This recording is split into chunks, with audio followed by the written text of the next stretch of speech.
Hi, welcome to the session, Introduction to Analytics Apps. My name is Skip Sauls. I'm a PM for Einstein Analytics, and I specifically work on things like the developer experience, our partner ecosystem, and basically a lot of the things that work with the Salesforce platform, so packaging, APIs, SDKs, and that sort of thing. And before we do anything, of course, you've probably seen this numerous times, the forward-looking statement. I will show you a few things today that are currently in pilot. We'll talk about those and talk about when they are coming in the actual product. Please don't make any purchasing decisions based upon that. I'm sure you've seen this a few times at this conference, if not at other Salesforce presentations. And we're going to talk about what are analytics apps, and then really dive into what makes up these apps. We talk about analytics assets. I'll explain those. And then what happens in the runtime when you see the things on the screen, what's going on behind the scenes to power it.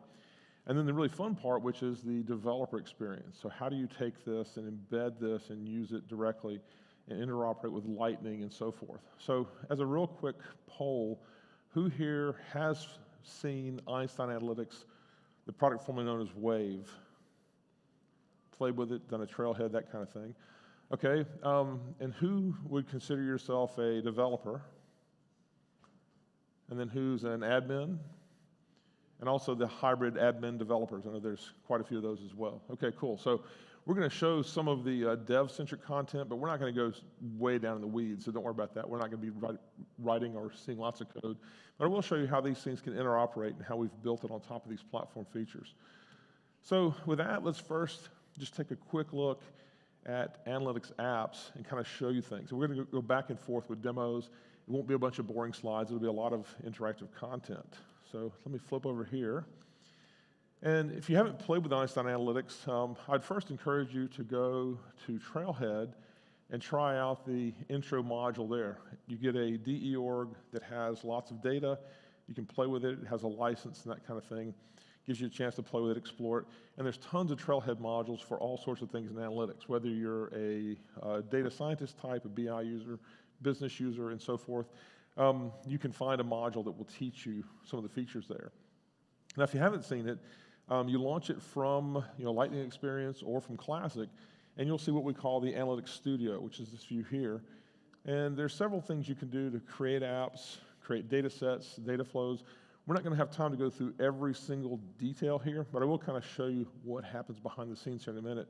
But to show you an app here, let's bring up maybe the Sales Analytics app. And you'll see this kind of thing if you're running inside of Sales Cloud. You can bring up the Analytics tab. You can launch into the apps themselves. And I'll show you a few little pieces of this. This is a leaderboard. And this is basically showing you who are the leaders in your org in terms of things like sales. And you can do things like, change it from everything into just the pipeline and update it. You can change it to be just a particular set of people so you can compare them and so forth. And let's let you drill down to it. So people oftentimes confuse these with standard Salesforce operational dashboards, and these go a lot further. There's a lot more controls, a lot more things you can do.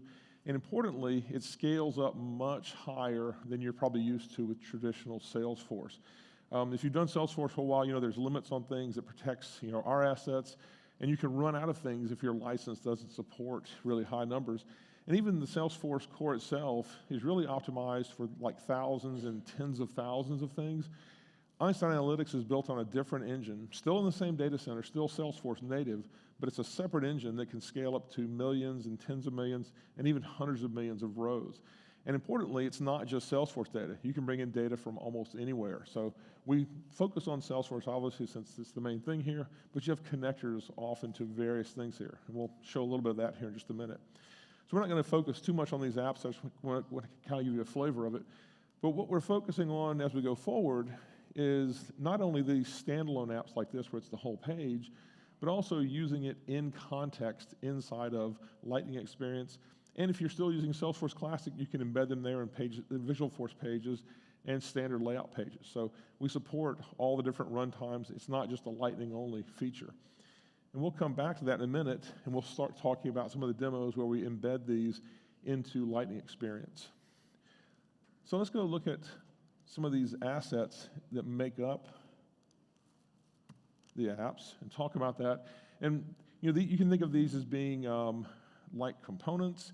We don't call them components because that's overused. We call them assets, and these are the things that are behind the scenes in the runtime. So first off is something called a data set. And like the name implies, this defines the data that you're using in your org. So it defines the shape of it. It's roughly a schema-like thing. And it's important to note that this can map directly to your Salesforce objects, both standard and custom objects, but it can also look very different. You have tools that will let you transform it, aggregate it, and otherwise manipulate it and turn it into the right kind of data set for your business. So it doesn't have to map one-to-one onto your standard Salesforce data. And there's tools that are, as you can see here, letting you pick the objects, pick the fields, pick the relationships, and behind the scenes, it's building up this data set definition, which is a JSON definition. If you want to, you can see this in the clear. You can go to the REST API, you can open it up and see it, download it. It's all open, there's nothing hidden. It's all something you can see how it works. And it's powered by something called a data flow. And what is a data flow? It is roughly the ETL, the extract, transform, load. You might also call it ELT. And it's basically the set of instructions that says, go off and load things from the remote data source, whether it's Salesforce or something off platform. It can also be CSV files. It can be pretty much anything because the Einstein Analytics engine doesn't care where the data came from. It's not Salesforce core data. It's not built on a SQL database. It really doesn't care where the original data came from, even though it maintains a connection back and can tell you where it came from. So with this set of instructions, you end up with these data sets that you can then use inside of your apps. Then we have something called a lens, which is basically a view onto a data set. And the view includes a query in a language called SAQL, S-A-Q-L, as opposed to SOQL, S-O-Q-L. So SAQL is the Salesforce Analytics query language. And then a view, which is a chart of some sort or a table. And you can use this as the little building blocks for dashboards. And the dashboards are what people traditionally associate with Wave, now Einstein Analytics. And it's the thing you mostly see when you're playing with it. But it's not the only thing there. In fact, you can still get to all this data and use it directly inside of your apps without going through a dashboard or a lens. These are just the things that most people associate with it. And we'll show how we built some of these in just a second. And the cool part about the dashboard is that it is a view onto this data, and it's also interactive. You can actually add widgets with lists and select boxes and that sort of thing. And as you're clicking on those, it's telling the dashboard what to display. And it's actually selecting different things in the data sets. It'll do filters and selections and that kind of thing, all without writing any code. So it's truly Salesforce simple. And then finally, you can take all these assets and put them into something called an app. Now, we know apps is an overused term, both at Salesforce and in the industry. And under the covers, this is actually called a folder. Even that's kind of a misnomer because it's not actually a folder that holds everything. It's really a reference to a particular app for organization purposes. But you can take all these assets and package them into a managed package, just like you'd expect. But what we want you to do is if you're distributing something with a managed package, use an app template.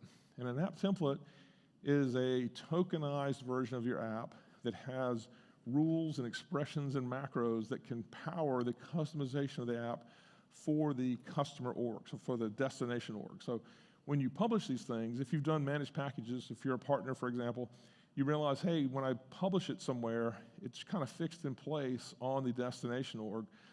The template says, we're distributing this set of instructions, this template, and we're going to create the assets on the customer org using their org settings, their org shape, to create the custom app. So we give you a way to power this and get around the limitations of managed packages. So let's take a look at some of these inside of the product. So we'll go back into Einstein Analytics, and we mentioned all the different data sets and dashboards and so forth. So let's go through and show you a few of these. And if we say create data set, you'll notice we have CSV, we have Salesforce, and then we have Informatica. You can imagine that the integration cloud will figure heavily into this as things go forward as to how we can integrate things. And just so you know, you can already use MuleSoft and lots of other tools to both pull and push things into analytics. So you don't have to use the out-of-the-box case. And if you want to, you could write your own loaders to push things into it. So it's fully open, full APIs, and we support connections to pretty much everything. But in this case, we'll just give it a name like TDX18, and we'll add it to an existing data flow, maybe my demo data flow. And this will launch into something called the data manager. And this should look familiar if you've used things that are basically schema builders and that sort of thing.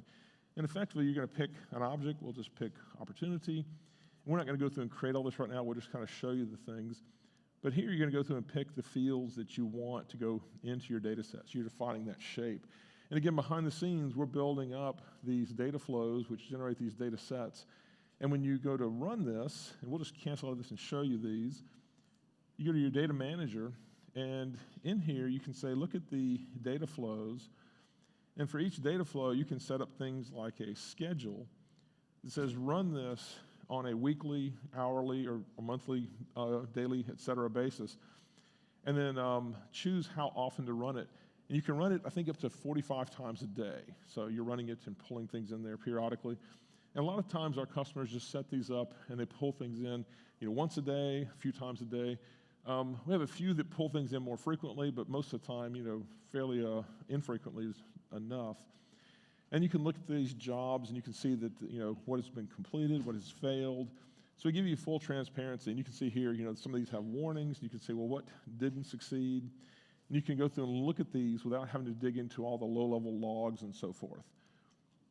You can see these kind of little status type things that pop up. And there's other features inside here. There's something called recipes you might see in the list here. The general idea here is once you have all these data sets in place, you can use recipes to create new variations and aggregations of data sets without building full data flows. So we're trying to make it as simple as possible while still giving you the full power to build these. Now, once you have these in place, you can go in and explore them. And we'll take a look at one here. Like, I always pick opportunities because I know the data really well. And this brings up a lens builder, the Explorer. And the cool part about this is this lets me visualize what's going to go on and build a query behind the scenes. So let me show you kind of how this is working. So let's change this to be maybe the maximum of amount.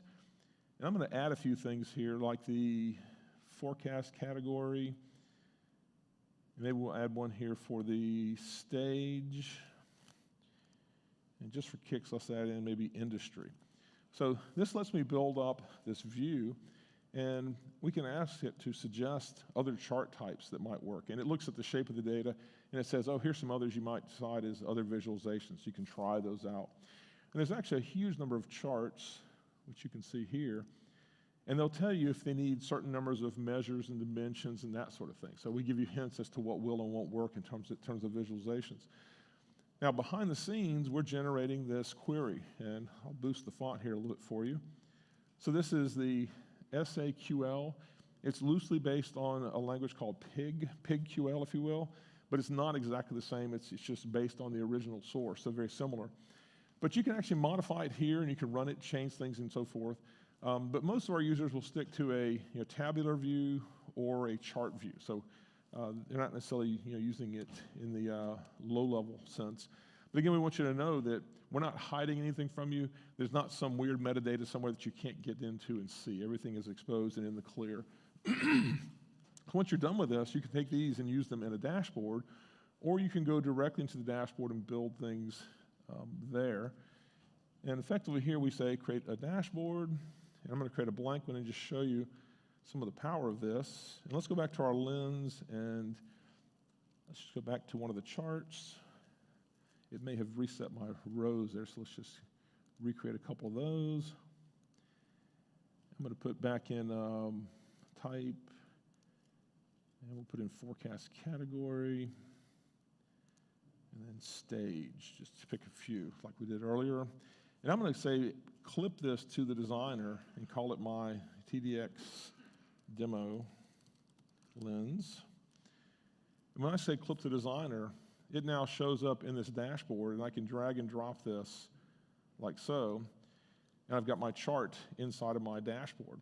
Now, the cool part about this is not just a fixed thing in time. A lot of times people see analytics and they think, oh, it's like Excel. We do a presentation every Friday, and somebody reads this out to us, and we look at it, yada, yada, yada, and it's very boring.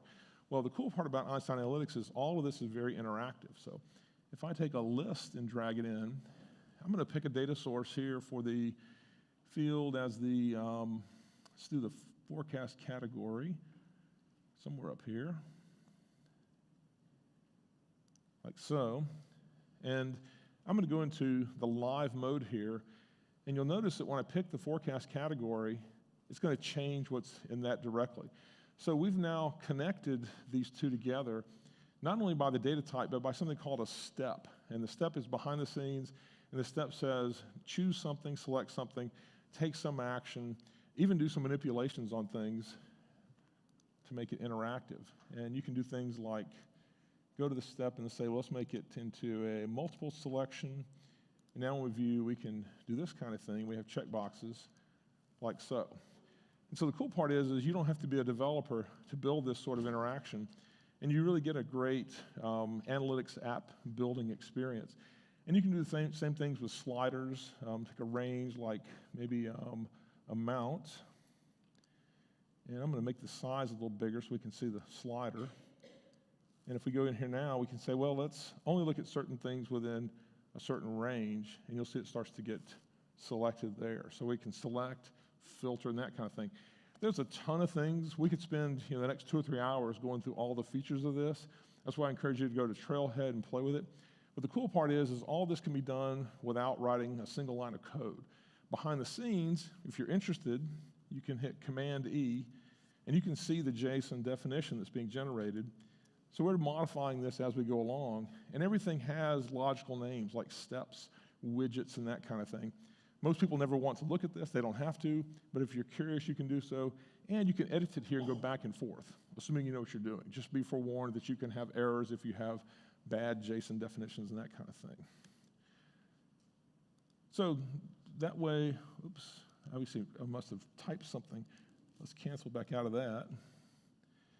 And so there we have our dashboard, and we can save this, give it a name, and I'm just going to put it into my shared app, and we'll again call this TDX new demo. I'm not super creative, so we'll just use some easy to use names. And we can now use this inside of our applications, and we'll show you this here in a minute, running inside of Lightning and how you can interoperate with this. But this gives you a basic idea of some of the things you can do with the builder itself. And this is, again, something very cool because a lot of times you're used to dragging and dropping things, but you can only do a few little things to it. This is fully wide open. You have all sorts of different widgets and so forth. And if you really want to, you can go crazy with things like styling. You can set themes. You can make it dark colors. You can make it responsive. And if you're really curious, you can drive this data from Apex. So we're pulling data right now from the analytics store. You can also call out to an Apex class using a REST endpoint, pull in live data both from Salesforce and through callouts. We'll demonstrate that here in just a minute. So it's a very powerful system, and it's designed to help you build great analytics apps, whether it's a single KPI up to these full interactive dashboards. Okay. And then the apps themselves are just the named packages of it. And if you look inside one of these, like Sales Analytics, it'll tell you these are all the assets associated with it. Typically, these are created from a template. And as I mentioned, we can show you that. When we say create app, this template is what's inside of the managed package. And the cool thing is you can use Apex and Visualforce and in the future, Lightning to customize this wizard-like experience. And you can do things like look at the shape of the org. So if you watch this little thing here, it's going off into Apex and it's saying, what is the shape of this org in terms of the most important fields, object types, and that sort of thing. And it says, we know you can install this app. You have everything in place. If you don't, we tell you what you can do next. You can go and create a record, or you need to fix something to get it to install. And you can say, well, I'm going to do a fully custom app. And you can ask the user questions. Which objects do you want? Which fields are important? And so forth. And the user is basically answering these questions. And after they finish these, they click Create, and we'll go off and create all the assets, run the data flows, and tell you the app is ready for you to use. And so this is a nice way to distribute apps because analytics apps are not fixed in time, they're not fixed in place, and they need to adapt to the shape of the org. So this gives you a way to handle that. And you can put this into your managed packages, put it on App Exchange, and so forth. And again, we're not going to try to create everything today, but all these apps are created from these templates. So that gives you kind of an overview of all these assets. Again, I would encourage you to go to the trailheads because we cover these in detail. And if you want to do things like create your own templates, we have a great templates trailhead that helps you dig into this and shows you how it all works behind the scenes. Excuse me. So let's go back to our slides.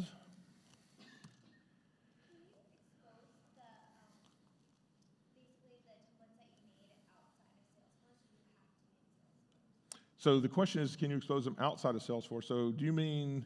Like in a different application, like a platform or something like that. I'm not sure if I understand what you mean. Do you mean inside of a Salesforce runtime or into some other third party? Oh yeah, you can use a Lightning Out for that. So the question is, can you run them outside? So there's a feature called Lightning Out that lets you take any Lightning component and run it outside. So we have examples of these dashboards running inside of SAP, running on AWS sites and that kind of thing. You have to have a license for it, though. That's the key thing, is it requires a analytics platform license in order to enable it no matter where you run it from. So let's talk about the runtime. And we saw some of these on the screen, and this will kind of tell you what's behind the scenes here. So the widget's the obvious top-level thing that most people see. They say, oh, there's a widget I can associate with that. It's loosely like a component, a Visualforce or a Lightning component, but not quite the same thing because it's not packaged up in the same way. It doesn't have its own separate packaging. It's actually inside of the dashboard runtime. But it actually has a set of attributes that tells it what to display, how to display it, and so forth. So it acts in the same way that you'd expect. Now, the steps are something that's kind of hard to get your head around until you play with it a bit. But basically, each step says go off and get some data from something, and that something can be analytics runtime, it could be Apex, it could be a static list, it could be a SQL query or a SOQL query, and in the future, we may offer other types here. So it's a way to say get the data, and importantly, it's live there. It's bound to the data in other fields, so it says filter it, select it, and so forth. So it's not this just static thing. It's not just a big blob of data. It's actually very specific, and it gives you a way to tailor it to map into the various displays here. So most of the widgets will have a step associated with it, and in some cases, they have multiple steps that they work with. And then we talk about bindings, and basically a binding can be thought of as, in the loosest terms, an expression that says, go off and get this value from some other step here. And it says get the row, the cell, or the column, and importantly do so in a specific way, and you can manipulate it and say get it into the right form for this next step, whether you're passing it into something else or passing it in for display here. So it gives you these instructions. And again, most of the time, the steps and bindings are being generated for you, but in the extreme cases where you need to do something special, you can go into the JSON and manipulate yourself, and there's lots of docs on how to do this. But again, the nice thing is most people don't have to dig into that. And then all these work together to basically result in this display here. So as we're clicking on a list, it's actually running the step, if you will, runs the instructions. And it says, use the binding to tell me which of the things to show in the chart itself. So this is kind of a loose, high-level architecture diagram of what the runtime looks like. And then we have things like filters, which say, filter the data before it's displayed here. So a filter literally says, give me back only certain things, filter it based upon a certain field value, certain type, that kind of thing. And filters are distinct from selections, even though a lot of times they look like the same thing in the runtime. And a selection is to saying, select the things that are on the screen, and it behaves just as if the user had clicked on the various widgets themselves. So filters and selections sound like the same thing and can kind of look the same, but they are different, and you can use them together. And then finally, we looked at queries inside of the Lens Builder, and this is the SQL language. This is fully documented. You can take this and write it yourself. You can run queries against the backend without ever touching dashboards and lenses and that sort of thing. But that's kind of the unique case that only a few customers or users would actually need to do. But it is all there for you, and you can use the full power of this and do some really cool things here, even if you're not using all the visualizations. And we'll show you some of that here in a second. So let's look at this runtime kind of briefly. We saw a bit of the bindings here earlier, and we're going to take that same dashboard and add a couple more things inside here. Let's just add another chart. We'll pick opportunities again, and let's go ahead and put maximum amount, but I'm going to change this one to have maybe just the, what's a good one here? Just the stage or something here, and say, what chart do you recommend? And we'll pick an area chart or something like that. And we're just going to save that. And then as you can see here, when we run this, the two will work together. In fact, let's make that little chart a little bigger. And we're going to take this and run this inside of Lightning here in just a second. So we'll save this. I'm not really a designer, so forgive me that this isn't a pretty dashboard. I work with some people who are very talented at this and give us great designs. I'm more on the geeky side of how do you hook these things up. But we have some designers that build some beautiful dashboards, as you can see, in things like the sales app and so forth. Okay, so we'll come back to that during the next part of the demo, because we're going to dig into the code side of it here in just a second. We're going to talk about this analytics developer experience. And I'm going to go through this fairly fast because I want to focus mainly on the demo, but I want to show you a couple of things here and talk about it.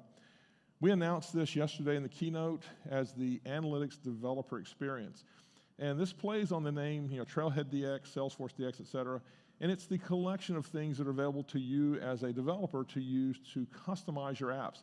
And the basic philosophy is on the day after the demo is done, on the day after the sale is done, you will have someone that says, how do I make the app do this, look like this, and so forth.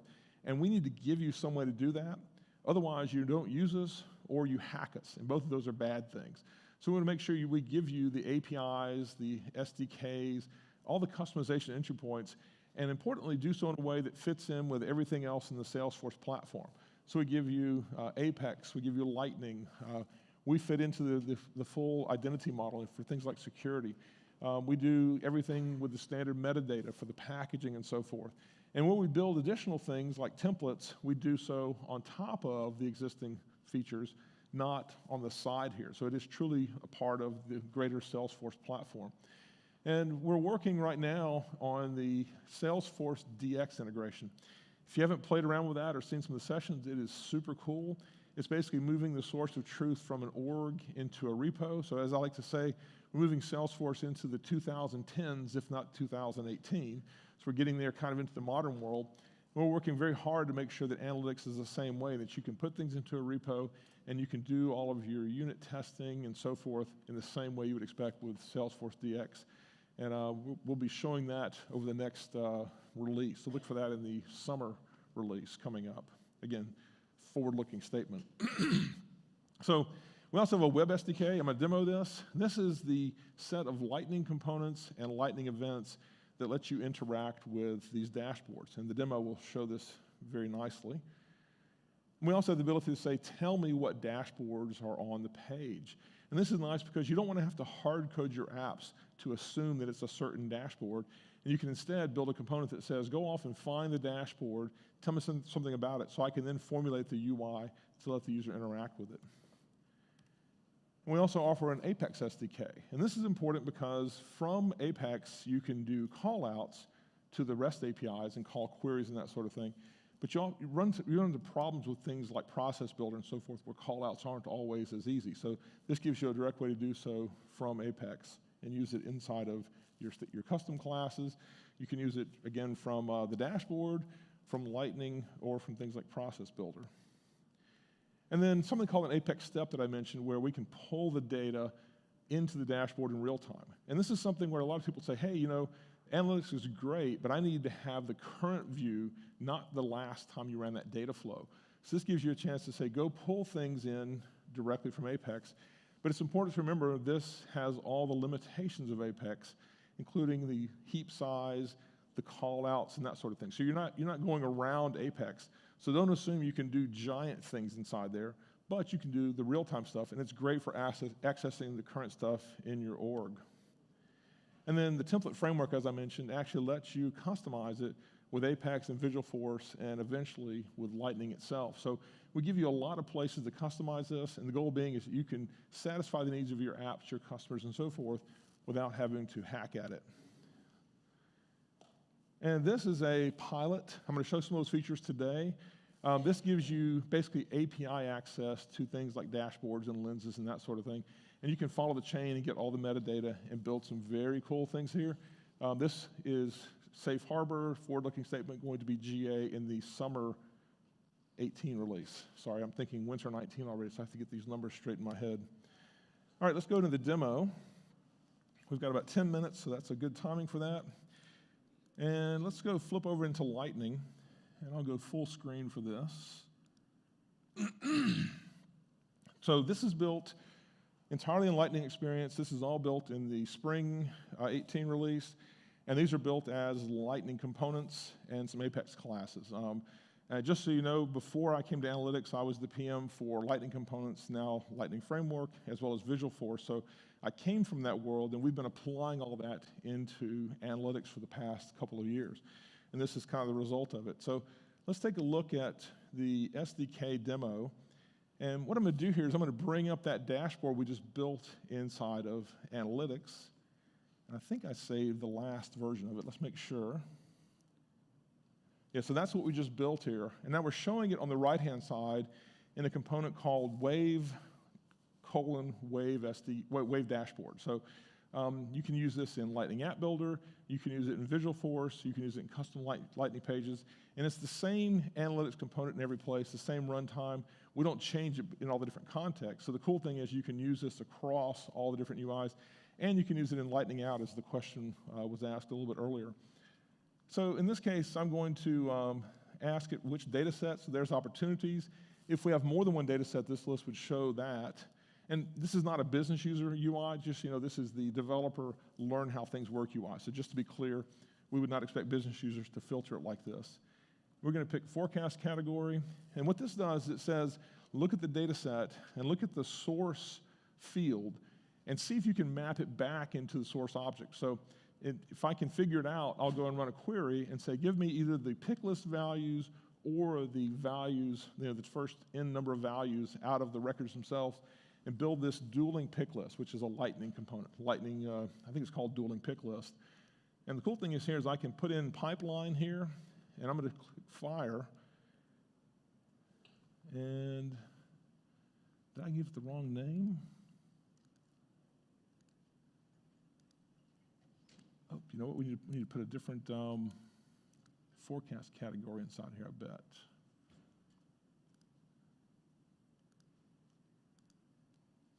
Well, let's try a different dashboard, because that one's clearly not got the right data set on there.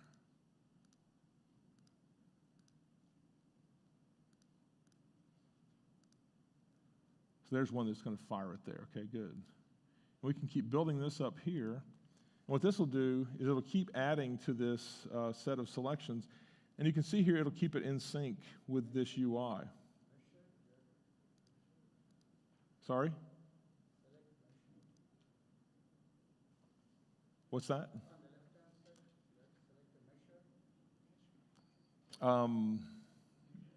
You want to see the measure here? Like that? Yeah, you can pick dates and times and that sort of thing. I'm not sure if this is going to actually show anything, but we'll try putting in a value and see if it fires and updates it. Yeah, it depends on the data set, what's going to show there. Not everything's going to apply. But it's basically applying these to the live dashboard. And what it's doing is it's firing an event. And let's go back to my forecast category. And again, I'll just put these over here to show you. It actually builds up this payload, which is kind of small in this font, but let me scroll this in. So this is the font, this is the payload we're sending, which says use this data set, use this field, and use these selections here. And we're putting that into the Lightning event as the body of it. We say fire that, and the dashboard picks that up, and it says try to apply that into these steps here. So it's basically making that connection. And the cool part is it takes maybe 5 lines of code to fire a Lightning event. Create the event, set the payload, fire it, and go. And Lightning events are very cool because you can do events where you're basically firing and forgetting. If you want to, you can have the dashboard send something back, but typically you would just fire it and let it go. Now to go in the other direction, I'm going to bring up a demo from a partner called Sharon Pics. And this is showing that you can use third-party components from AppExchange. So Sharon Pics has a really cool way to annotate almost anything in Salesforce. They give you some great drag and drop tools, much easier than your traditional image type stuff that you might add on to a particular record. What we're doing here is in this dashboard, when I click inside of this here, you see it says case external ID. It's going to fire an outbound event which tells a Lightning, hey, something has happened inside the dashboard. The user has clicked on it. Take some action. What we'll do here is Lightning says change the UI and insert a force record view as well as the Sharon Pics component up at the top. And as we select down here again, you can see it changing it on the left-hand side. So now we have analytics controlling Lightning. So you can go Lightning into analytics into Lightning, giving you this bidirectional feature, total interoperation. And the nice thing is the surface area is bound by the Lightning events. So you basically have the name of the event, you have the shape of it, the parameters you're passing in, and that's it.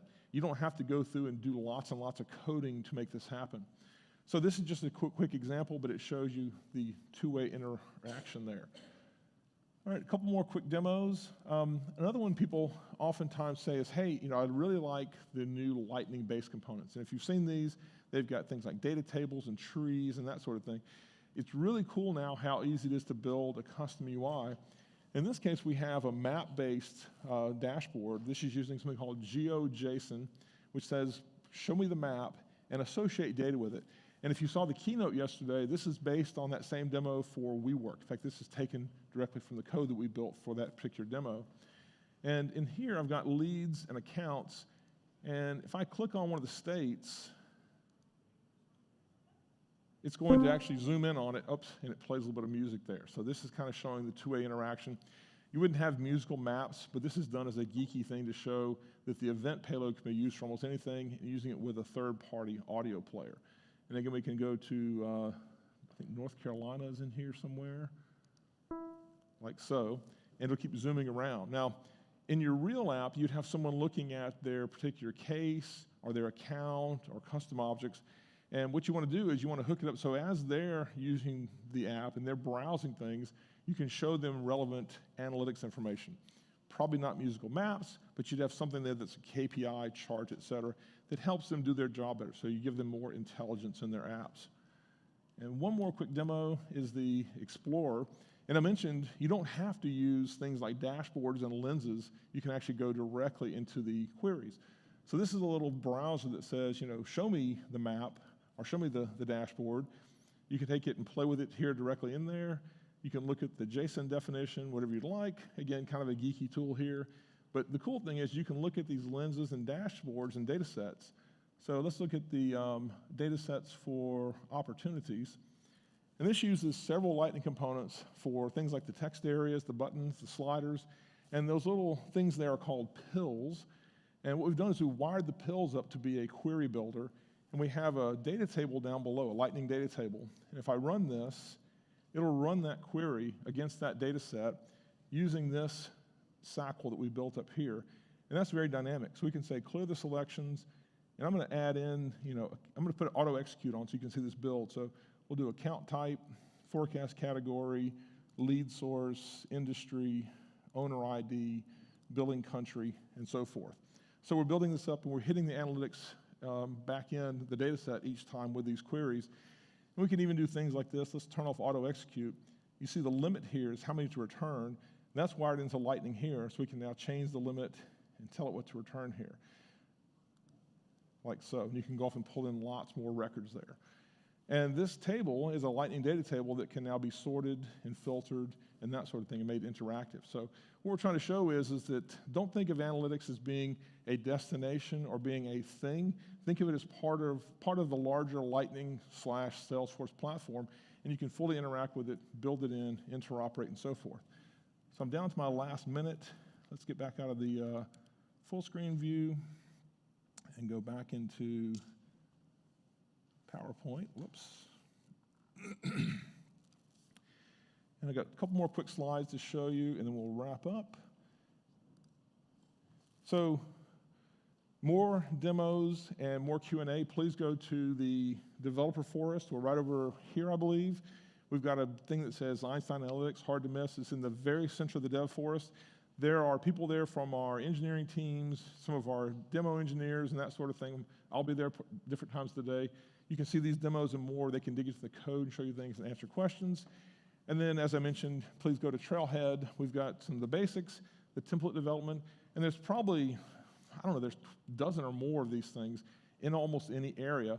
And then we have an Einstein Analytics playground. Just Google that, it'll pop up. This gives you a chance to go in and play with things in a nice playground and kind of see the potential without necessarily adding it to your org or using a custom org.